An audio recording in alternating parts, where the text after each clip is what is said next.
नमस्ते मित्रांनो, तुमच्या पण हुंडाई ओरामध्ये असं स्टेरिंग नॉईज येत असेल तर आज आपण त्याच प्रॉब्लेमचा सॉर्ट आऊट करणार आहे. तर मी आज हुंडाई शोरूमला व्हिजिट केली आहे.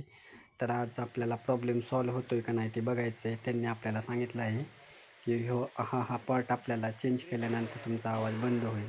तर आपण त्यांच्याकडे गाडी पण दिलेली आहे. बघू आता ते कोणता पार्ट वगैरे चेंज होतोय का होतोय. त्यांनी स्टेरिंग असेंब्ली पूर्ण खोललेली आहे.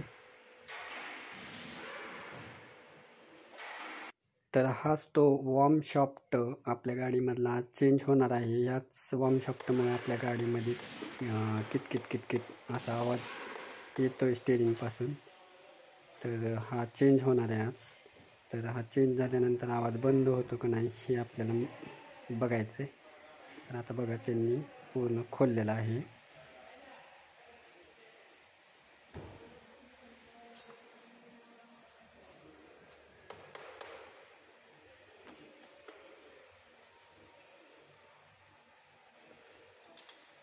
बघा आतमधलं ग्रीस सगळं संपलेलं आहे आणि त्याच्यामुळेच वॉर्म शॉफ्ट मला वाटते खराब झालेला असावा, कारण ग्रीसच नसल्यामुळे वॉर्म शॉफ्टच्या बेरिंग पण खराब झाल्या आणि त्या बेरिंगचाच आवाज टिक टिक टिक टिक आहे. पण बेरिंग काय आपल्याला नुसतं भेटत नाही, त्यासाठी वॉर्म शॉफ्टच चेंज करावा लागतो. तो का नवीन वॉर्म शॉफ्ट त्यांनी घेतला आहे. आता या नवीन वॉर्म शॉफ्टला त्यांचं जे स्पेशल ग्रीस असतं ते ग्रीस यूज करूनच ते पुन्हा फिट करणार आहेत. तर जुन्या वॉर्म शॉपची हालत बघा कशी झाली. तर हा पार्ट फक्त हुंडाई शोरूमलाच भेटतो, बाहेर कुठेही भेटणार नाही. बाहेर टाकायचा प्रयत्न पण करू नका, कारण परत मॅच होतो ना मॅच होतो ही मोठी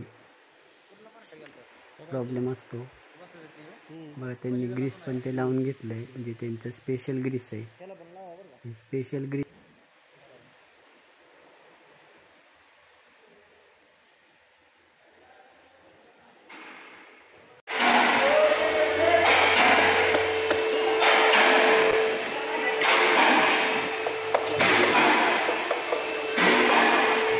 बघा. तर त्यांनी पूर्ण असेंब्ली आहे तशी पूर्ण फिटिंग करून घेतलेली आहे. तर आता थोडंफार काम राहिले आहे ते करूनच टाकतील आणि नंतर गाडीची अलाइनमेंट आहे, अलाइनमेंट पण करावं लागणार, कारण स्टेरिंगचं काम केलं म्हणलं अलाइनमेंट तर होणारच ना.